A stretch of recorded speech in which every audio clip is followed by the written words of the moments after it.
अस्सलामुअलैकुम, welcome to my YouTube channel. आज हम स्टार्ट करेंगे यूनिट नंबर 15 इलेक्ट्रोस्टैटिक्स। ये इसका ओवरव्यू लेंगे इस चैप्टर का। मैंने इसके नोट्स नहीं बनाए क्योंकि इसमें ऐसा कुछ था नहीं, लेकिन इस चैप्टर का ओवरव्यू लेने के लिए हम इसको स्टडी करेंगे ताकि कोई ऑब्जेक्टिव आ जाए तो हम उसको सॉल्व कर सकें और हमें पता हो कि इस चैप्टर में बेसिकली पढ़ना क्या है, इलेक्ट्रोस्टैटिक होता क्या है। इलेक्ट्रो का मतलब होता है इलेक्ट्रिसिटी, इलेक्ट्रिसिटी चार्जेस की वजह से बनती है, और स्टैटिक का मतलब होता है एट रेस्ट। मतलब हमने इसमें पढ़ना है, इसमें इन चीज़ों के बारे में पढ़ना है, चार्जेस के बारे में पढ़ना है जो चार्जेस रेस्ट पर होते हैं। अभी तक हम पढ़ते आ रहे हैं ना कि चार्जेस मूव कर रहे हैं, करंट बन रहा है, उन चीज़ों के बारे में पढ़ें। अब हम पढ़ेंगे ऐसे चार्जेस जो रेस्ट पर पड़े हुए अपनी जगह पर ही पड़े रहते हैं और अपनी जगह पर पड़े पड़े ही अपनी फोर्स दिखाते हैं। ठीक है, डेली लाइफ एग्जांपल से स्टार्ट करते हैं। जैसे कि एक पहली पिक्चर आप देख सकते हो कि अक्सर ये होता है, आपने भी नोट किया होगा कि आपके बाल जब बहुत ज़्यादा ड्राई हुए होते हैं तो आप जब उस पर कॉम्ब करते हो तो उससे क्या होता है कि आपके बाल ऐसे खड़े हुए हो जाते हैं, और जब आप उस कॉम्ब के पास छोटे छोटे पेजेस भी लगाते हो तो वो उसको भी अपने साथ चिपका लेता है। तो वो बेसिकली क्यों हो रहा है? क्योंकि चार्जेस तो रेस्ट पर हैं, वो अब रेस्ट पर पड़े हुए ही अपनी फोर्स दिखा रहे हैं, चीज़ों को या अट्रैक्ट करेंगे या क्या करेंगे, रिपेल करेंगे। तो आप देखो आपके बाल खड़े हुए हो जाते हैं। इवन आपने ये भी देखा होगा कि आप डोर के जो हैंडल्स होते हैं उसको भी हाथ लगाओ तो अक्सर आपको करंट फील होता है। ठीक है, और फिर आपने ये स्वेटर सर्दियों में जब आप उतारते हो तो आपको अजीब से टिक टिक की आवाज़ आती है। तो ये सारी एग्जांपल्स जो है वो इलेक्ट्रोस्टैटिक्स की हैं। चार्जेस तो मूव नहीं कर रहे, वो अपनी जगह पर रहते हैं, अपनी जगह पर रहकर ही अपनी फोर्स दिखा रहे होते हैं। वो फोर्स या अट्रैक्शन दिखा रहे होते हैं या रिपल्जन दिखा रहे होते हैं। ठीक है, होता ये है कि चार्जेस एक जगह से दूसरी जगह ट्रांसफ़र हो जाते हैं। रब करते हो ना किसी चीज़ से तो ट्रांसफ़र हो जाते हैं, लेकिन वहाँ पर जाकर एक जगह रुक ही जाते हैं, मूवमेंट नहीं करते, लेकिन ट्रांसफ़र हो जाते हैं। ट्रांसफ़र वाली कहानी हम आगे पढ़ेंगे। हर चीज़ किससे मिलके बनी होती है? एटम से मिलके बनी होती है। और एटम्स के अंदर क्या होते हैं? इलेक्ट्रॉन होते हैं, प्रोटॉन होते हैं, दरमियान में न्यूक्लियस होता है। चीज़ें हमने पढ़ी हुई हैं, बेसिक सी चीज़ें। इलेक्ट्रॉन्स जो होते हैं इर्द गिर्द रिवॉल्व कर रहे होते हैं। जैसे ये देखो, इसके इर्द गिर्द ये क्या कर रहे होते हैं? रिवॉल्व कर रहे होते हैं। और प्रोटॉन हमें पता है न्यूक्लियस के अंदर होते हैं, तो वो मूव नहीं करते।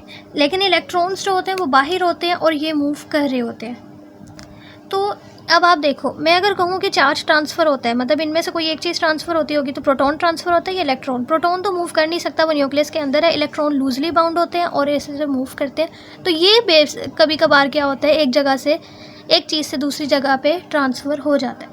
तो ये बात आपने याद रखनी है कि जो चार्ज का ट्रांसफ़र होता है बेसिकली इलेक्ट्रॉन्स के ज़रिए होता है, प्रोटॉन्स के ज़रिए नहीं होता। अब जब आप रबिंग करते हो, रबिंग से क्या होती है? फ्रिक्शन होती है ना, ज़ोर से एक दो चीज़ों को आपस में रगड़ना, तो उससे एक ऑब्जेक्ट के इलेक्ट्रॉन्स निकलकर दूसरे ऑब्जेक्ट में चले जाते हैं। जो चीज़ दे देता है, हमें ये पता है ना कि जो चीज़ दे देता है, ये एक ऑब्जेक्ट था, इसका इलेक्ट्रॉन इधर चला गया तो इसके ऊपर पॉजिटिव चार्ज आ गया क्योंकि ये अच्छा है, इसने दे दिया। जिसने लिया है उसके ऊपर क्या आ जाता है? नेगेटिव चार्ज आ जाता है। केमिस्ट्री में आपने चीज़ें पढ़ी हुई होंगी। अब ये इलेक्ट्रॉन्स जाकर ना एक जगह पे मूवमेंट नहीं स्टार्ट कर देते, एक जगह पे स्टैटिक हो जाते हैं, रेस्ट पर ही एक जगह जम जाते हैं। अब ये चार्जेस जो है वो फ़्लो तो नहीं करते, जैसे वायर्स में करंट फ़्लो होता है, करंट बनता है क्योंकि इलेक्ट्रॉन्स मूव कर रहे होते हैं। ये उनकी तरह नहीं है, बस ये एक जगह जो है जाकर फिक्स अपनी जगह पर रुक जाते हैं और फिर ये अपनी फ़ोर्स दिखाते हैं। फ़ोर्स क्या हो सकती है? अट्रैक्शन भी हो सकती है और रिपल्जन भी हो सकती है, अभी मैंने आपको बताया था। तो इलेक्ट्रिसिटी तो इनकी वजह से भी बन रही है, लेकिन चार्जेस के जमने की वजह से एक जगह रुक कर ही अपनी फ़ोर्स दिखाकर इलेक्ट्रिसिटी थोड़ी प्रोड्यूस करते हैं, जिसकी वजह से हमें करंट थोड़ा फील होता है। ठीक है, इसी तरह जब आप कंघी करते हो तो कॉम को अपने बालों पे रब किया तो क्या होता है? कॉम के ऊपर नेगेटिव चार्जेस आ जाते हैं क्योंकि वो चार्जेस को ले लेता है। अब उसने बालों से चार्जेस को ले लिया तो अब उसके ऊपर नेगेटिव चार्ज आ गया। अब कॉम के ऊपर जब आप छोटी सी चीज़ें जैसे स्ट्रेप्स या कुछ छोटे पेपर्स जो होते हैं उसके पास लेकर जाओगे तो वो उसको क्या करते हैं? चिपका लेते हैं। ठीक है, तो हुआ क्या कि कॉम पे जो इलेक्ट्रॉन्स है वो जम गए, लेकिन उनके पास इलेक्ट्रॉन्स के पास जो अपनी फोर्स है उसकी वजह से वो पेपर्स को अपनी तरफ अट्रैक्ट करते हैं। आपने अक्सर देखा होगा कि बैलून को भी जब आप अपने बालों से रब करते हो तो इलेक्ट्रॉन्स नेगेटिव चार्जेस जो होते हैं बैलून में आ जाते हैं। वहाँ पे जब आप उसको किसी वॉल पे चिपकाते हो तो थोड़ी देर के लिए वो चिपक जाता है क्योंकि उस पे जो इलेक्ट्रॉन्स आ गए हैं वो अपनी फ़ोर्स को शो करवाते हैं और चीज़ों को अट्रैक्ट करते हैं। आई होप कि अब आपका थोड़ा सा इसका जो आइडिया है वो बिल्डअप हो गया होगा। ये चीज़ें आपने याद रखनी है, जैसे इलेक्ट्रॉन का चार्ज ये होता है, उसका मैस ये होता है। प्रोटॉन का ये सेम चार्ज होते हैं, इलेक्ट्रॉन प्रोटॉन पे, लेकिन इसके साथ नेगेटिव साइन होता है, इसके साथ प्लस होता है। और न्यूट्रॉन पे कोई भी चार्ज नहीं होता और उसका मैस ये आपने सारे मैसेज चार्जेस याद करने हैं। अब इधर एक और एग्जांपल थी कि करंट कैसे लगता है कि विंटर्स में जब आप अक्सर देखते हो ना कि स्वेटर उतारते हो तो इलेक्ट्रॉन्स जो होते हैं वो स्वेटर और बॉडी के दरमियान के बीच ही ना ऐसे ट्रांसफ़र होते हैं। इलेक्ट्रॉन्स क्या हो जाते हैं, फिर जम जाते हैं। और जब आप मेटल को या किसी डोर को ऐसे हाथ से पकड़ते हो तो वो एकदम से जो जमे हुए थे डिस्चार्ज होते हैं और आपको झटका लगता है। तो हमने बहुत सी एग्जांपल्स जो हैं इससे कर ली हैं। अब ये तो थी एक डेली लाइफ एग्जांपल्स। फिर साइंटिस्ट ने भी समझाने के लिए ना एक्सपेरिमेंट किए। उन्होंने क्या किया, रबिंग करके ही उन्होंने एक्सपेरिमेंट किए थे। उन्होंने जो चीज़ें यूज़ की, उन्होंने ग्लास रोड यूज़ की, सिल्क का क्लॉथ, सिल्क के कपड़े होते हैं ना वो वाले यूज़ किए, एक रोड यूज़ की और फर यूज़ किया। ठीक है, ये सारी चीज़ें बनी हुई हैं, तो आप देख सकते हो ग्लास रोड और थ्रेड, ये सारी चीज़ें जो थी उन्होंने यूज़ किया गया। ऊपर सिल्क क्लॉथ के बारे में लिखा हुआ है, ये चीज़ें यूज़ की। अब ये हुआ कैसे, अब आपको समझाती हूँ मैं।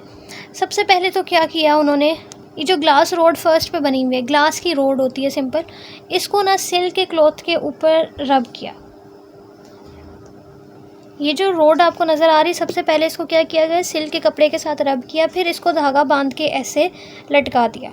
ठीक है, अब एक और ग्लास रोड ली गई, ये एक और दूसरी ग्लास रोड है। इसको क्या किया, इस रोड को भी सिल्क के कपड़े के साथ जो था वो रब किया गया और दोनों को करीब लेकर आए। तो इसके ऊपर भी, क्योंकि सिल्क के कपड़े से रब किया, एक जैसे चार्जेस आए होंगे सिल्क के ट्रांसफ़र होकर, इस पर भी सिल्क से किया है तो उसके भी वही चार्जेस आए होंगे। तो दोनों पे सेम चार्जेस है, तो दोनों क्या करेंगे, एक दूसरे को रिपेल करेंगे। ठीक है, तो ग्लास रोड रब with silk cloth brought near another suspended glass rod रब विद सिल्क, दोनों को सिल्क से रब करके एक दूसरे के करीब लाए तो रिपल्जन हुई। फिर अब इस एलिबनाइट रोड जो थी, एबोनाइट रोड, इसको लिया और ये इसको क्या किया, फर क्या होता है उससे रब किया और फिर इसको क्या कर दिया, एक धागे के साथ लटका दिया। और फिर दूसरी एबोनाइट रोड ली, इसको भी उसी के साथ सेम रब किया और एक दूसरे के करीब लेके आए। तो चार्जेस एक जैसे ट्रांसफ़र हुए होंगे, तो फिर इन्होंने एक दूसरे को क्या किया, रिपेल किया। फिर इस एक एबोनाइट रोड ली, क्योंकि इसको फ़र के साथ किया हुआ था और इसको सिल्क के कपड़े के साथ किया था, दोनों के ऊपर चार्जेस डिफरेंट थे, तो एक दूसरे को इन्होंने क्या किया, अट्रैक्ट किया।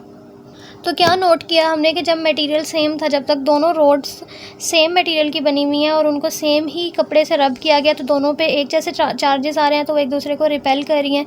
लेकिन जब डिफरेंट रोड्स ली हैं और उनको डिफरेंट कपड़े के साथ रब किया गया है, तो फिर वो चार्जेस उनके ऊपर डिफरेंट आ रहे हैं, डिफरेंट चार्जेस एक दूसरे को अट्रैक्ट करते हैं। तो इससे ये पता लगा कि लाइक चार्जेस जो होते हैं, सेम चार्जेस अट्रैक्ट और different charges repel each other. Next है चार्जेस इज कंजर्व्ड। कंजर्व्ड का मतलब होता है कोई चीज़ जो है वो हम बिल्कुल कंजर्व हो जाए, मतलब वो ना ही बनाई जा सके और ना ही उसको ख़त्म किया जा सके। सिर्फ एक शक्ल से दूसरी शक्ल में वो बदल सकती है, लेकिन उसको बनाना और उसको ख़त्म करना मुश्किल हो। तो चार्जेस को हम ना बना सकते हैं, ना हम उसको, जैसे एनर्जी होती है ना, एनर्जी को ना हम बना सकते हैं, ना हम उसको डिस्ट्रॉय कर सकते हैं, लेकिन हम उसको एक फॉर्म से दूसरी फॉर्म में बदल सकते हैं। सेम चार्जेस के साथ भी ऐसा ही होता है। चार्जेस को भी ना बनाया जा सकता है और ना उनको डिस्ट्रॉय किया जा सकता है, लेकिन हम उसको एक ऑब्जेक्ट से दूसरे ऑब्जेक्ट में ट्रांसफ़र कर सकते हैं। ठीक है, इसी तरह आपने हर जगह देखा होगा कि बहुत से एटम्स वगैरह होते हैं, किसी के ऊपर पॉजिटिव चार्ज होता है, किसी के ऊपर नेगेटिव, क्योंकि जो दे देता है चार्जेस को वो पॉजिटिव हो जाता है और जो ले लेता है वो नेगेटिव हो जाता है। तो चार्जेस बेसिकली एक जगह से दूसरी जगह पे ट्रांसफ़र हो जाते हैं, लेकिन उनको बना नहीं सकते हम। तो अब जब आपने जैसे रोड को सिल्क के साथ किया तो बने तो नहीं ना, सिल्क के किस पे चले गए, रोड में चले गए, नए चार्जेस नहीं बने, सिल्क के ही किस में चले गए, उसमें चले गए। इस तरह बालों से निकलकर ही कॉम्ब में चले गए, नए चार्जेस नहीं बने। बस ये हुआ कि सिल्क ने दे दिया तो उसके ऊपर नेगेटिव चार्ज आ गया और रोड ने ले लिया तो। अच्छा, इसमें ना थोड़ी कन्फ्यूजन रहती है, वो ये कि जो ग्लास का रोड है ना, हर एक की इलेक्ट्रॉन एफिनिटी होती है, मतलब इलेक्ट्रॉन्स को होल्ड करने की अपनी हर एक मटेरियल की एबिलिटी होती है। जो ग्लास रोड होता है, फिर हमने एक सिल्क का कपड़ा लिया हुआ था, ये सिल्क थी। अब होता क्या है कि जब हम रब करते हैं तो इलेक्ट्रॉन्स जो होते हैं ना सिल्क रोड पे, वो इसको ज़्यादा, इसकी एफिनिटी इतनी नहीं होती, मतलब ये ज़्यादा इलेक्ट्रॉन्स को होल्ड नहीं कर पाता, तो इलेक्ट्रॉन्स निकल कर इसके ऊपर चले जाते हैं। ठीक है, और सिल्क की ये एबिलिटी है कि वो इलेक्ट्रॉन्स को अपनी तरफ खींचता भी है, तो इसलिए रबिंग के वक्त इसके इलेक्ट्रॉन्स निकल कर इसकी तरफ चले जाते हैं। तो ये जैसे ज़्यादा उस जिस पे से चले गए वो पॉजिटिव है और जिस पर आ गए वो नेगेटिव हो जाता है। तो इस तरह से चार्जेस जो होते हैं वो डेवलप होते हैं और इधर के उधर चले जाते हैं, ख़ुद से नहीं बनते। तो हम ये दोनों कह सकते हैं कि इलेक्ट्रॉन जिसकी तरफ मर्जी टाइम मूव करते हुए, लेकिन रियलिटी में ये होता है कि इलेक्ट्रॉन्स हमेशा उस मटेरियल की तरफ ही जाते हैं जो उसको ज़्यादा स्ट्रॉन्गली से अट्रैक्ट करता है। तो सिल्क जो होता है उसकी एबिलिटी ज़्यादा इलेक्ट्रॉन्स को अट्रैक्ट करने की, इसलिए उसको ज़्यादा अट्रैक्ट कर लेता है। I hope you understand this lecture. Thank you so much for watching. अल्लाह हाफिज़।